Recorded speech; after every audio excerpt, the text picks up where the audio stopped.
జ్యోతిష శాస్త్రంలో ముహూర్తానికి ఉన్నటువంటి ప్రాధాన్యత ఏంటో, ఒక ముఖ్యమైనటువంటి పనిని ప్రారంభించినప్పుడు ఆ పనిని దిగ్విజయంగా పూర్తి చేసుకోవాలంటే ముహూర్తం ఎలా ఉండాలో, ఒక శుభకార్యక్రమం ప్రారంభించినప్పుడు ఆ శుభకార్యక్రమాన్ని దిగ్విజయంగా పూర్తి చేయాలంటే ముహూర్తం ఎలా ఉండాలో, జ్యోతిష శాస్త్రంలో ముహూర్తానికి సంబంధించిన ముఖ్యమైన విధి విధానాలేంటో, అంశాలేంటో నేటి శుభం లాభం అనే శీర్షికన పరిశీలిద్దాం.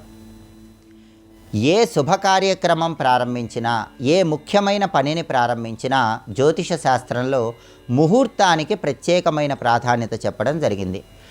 ముహూర్తము అంటే ఏ సమయంలో ప్రారంభించామో ఆ సమయంలో ఏ లగ్నం ఉందో చూసుకోవటం అని అర్థం. అంటే ఒక శుభకార్యక్రమం చేసినా, ఒక ముఖ్యమైన పనిని చేసినా ఆ సమయంలో ఏ లగ్నంలో చేశామనే దాన్ని బట్టే ఫలితం ఆధారపడి ఉంటుందని జ్యోతిష శాస్త్రంలో చెప్పడం జరిగింది.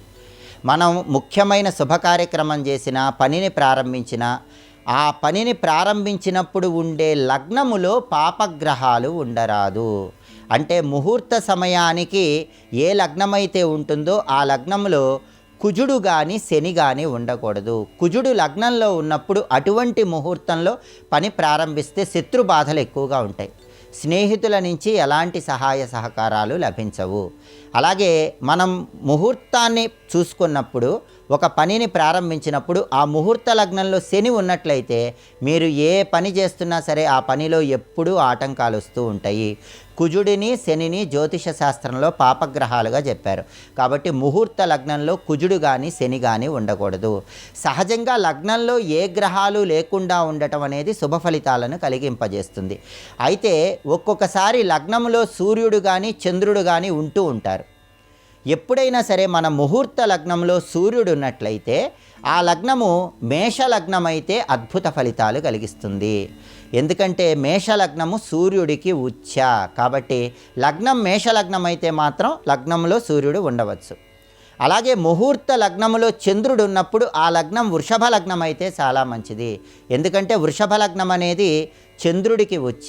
కాబట్టి సాధ్యమైనంత వరకు లగ్నములో ఏ గ్రహము ఉండకూడదు. ఒకవేళ లగ్నంలో సూర్యుడు ఉంటే మేషలగ్నం అయితే దోషం ఉండదు. లగ్నంలో చంద్రుడు ఉంటే వృషభ లగ్నం అయితే దోషం ఉండదు. అలాగే ఎప్పుడైనా సరే ఒక పనిని ప్రారంభించేటప్పుడు ముహూర్త లగ్నం నుంచి 11వ స్థానంలో సూర్యుడు ఉంటే ఆ ముహూర్తానికి ఎటువంటి దోషాలున్నా ఆ దోషాలన్నీ తొలగిపోతాయి. అలాగే ఒక జాతక చక్రంలో ప్రధానంగా లగ్నము, 4వ స్థానం, 7వ స్థానం, 10వ స్థానం వీటిని కేంద్రాలు అనే పేరుతో పిలుస్తారు. 5వ స్థానం, 9వ స్థానం వీటిని కోణాలు అనే పేరుతో పిలుస్తారు. ముహూర్త లగ్నానికి కేంద్రంలో కానీ కోణాల్లో కానీ గురు శుక్రులు ఉంటే చాలా మంచిది. అంటే 1, 4, 7, 10 స్థానాలు కేంద్రాల్లో కానీ, 5, 9 స్థానాలు కోణాల్లో కానీ గురువున్నా శుక్రుడున్నా అది బలమైన ముహూర్తంగా గుర్తించాలి. అలాగే పాపగ్రహాలైతే ముహూర్త చక్రంలో లగ్నం నుంచి 3వ స్థానంలో కానీ, 6వ స్థానంలో కానీ, 11వ స్థానంలో కానీ ఉండాలి. శని, కుజుడు, రాహువు, కేతువు ఇలాంటి పాపగ్రహాలు లగ్నం నుంచి 3వ స్థానం, 6వ స్థానం, 11వ స్థానంలో ఉన్నప్పుడు ఆ ముహూర్తం విశేషమైన శుభ ఫలితాలను కలిగింపజేస్తుంది. అలాగే ఎప్పుడైనా సరే పెళ్ళిళ్ళు చేసేటప్పుడు ముహూర్త లగ్నం నుంచి 7వ స్థానంలో ఏ గ్రహము ఉండకూడదు. ప్రత్యేకంగా పాపగ్రహం ఉండకూడదు. దీన్ని సప్తమ శుద్ధి అనే పేరుతో పిలుస్తారు. ఎందుకంటే పెళ్లి సంబంధ ముహూర్తంలో లగ్నం నుంచి 7వ స్థానంలో పాపగ్రహం ఉంటే దాన్ని జామిత్ర దోషము అనే పేరుతో పిలుస్తారు. అటువంటప్పుడు ఆ వివాహ బంధంలో అనేక ఇబ్బందులు ఎదురవుతాయని జ్యోతిష శాస్త్ర ముహూర్త విభాగంలో చెప్పారు. అసలు ఎప్పుడైనా సరే ఒక ముహూర్త సమయం తీసుకున్నప్పుడు ఆ ముహూర్త లగ్నం నుంచి 4వ స్థానంలో ఏ గ్రహము లేకపోతే దాన్ని చతుర్థ శుద్ధి అనే పేరుతో పిలుస్తారు. 7వ స్థానంలో ఏ గ్రహము లేకపోతే దాన్ని సప్తమ శుద్ధి అనే పేరుతో పిలుస్తారు. 8వ స్థానంలో ఏ గ్రహము లగ్నం నుంచి లేకపోతే దాన్ని అష్టమ శుద్ధి అనే పేరుతో పిలుస్తారు. ఒక ముహూర్త లగ్నం తీసుకున్నప్పుడు ఆ లగ్నం నుంచి చతుర్థ శుద్ధి, సప్తమ శుద్ధి, అష్టమ శుద్ధి ఉంటే అది పరమాద్భుతమైన ముహూర్తం. అంటే 4వ స్థానంలో, 7వ స్థానంలో, 8వ స్థానంలో అసలు ఏ గ్రహాలు ఉండకూడదు. అలాంటి ముహూర్తం అద్భుతమైన ముహూర్తంగా చెప్పారు. అయితే పెళ్ళిళ్ళకు మాత్రం సప్తమ శుద్ధి చాలా ముఖ్యం. 7వ స్థానంలో గ్రహం ఉండకూడదు. ఒకవేళ ఉన్న పాపగ్రహం ఉండకూడదు. గృహాలకైతే చతుర్థ శుద్ధి ముఖ్యం. అంటే ఒక ఇంటి నిర్మాణం చేసుకోవటం కానీ, శంకుస్థాపన చేసుకోవటం కానీ, గృహప్రవేశం చేసుకునేటప్పుడు కానీ, భూములు గృహాలకు సంబంధమైనటువంటి వ్యవహారాలన్నింటిలో కూడా లగ్నం నుంచి 4వ స్థానంలో ఏ గ్రహము ఉండకూడదు. అంటే చతుర్థ శుద్ధి ఉండాలి. గృహ వ్యవహారాలకు చతుర్థ శుద్ధి ప్రధానంగా చూసుకోవాలి. వివాహ సంబంధ విషయాలకు సప్తమ శుద్ధి ప్రధానంగా చూసుకోవాలి. ఎప్పుడైనా సరే కేంద్రాల్లో కోణాల్లో గనక గురు శుక్రులు ఉంటే ఎటువంటి దోషాలున్నా తొలగిపోతాయి.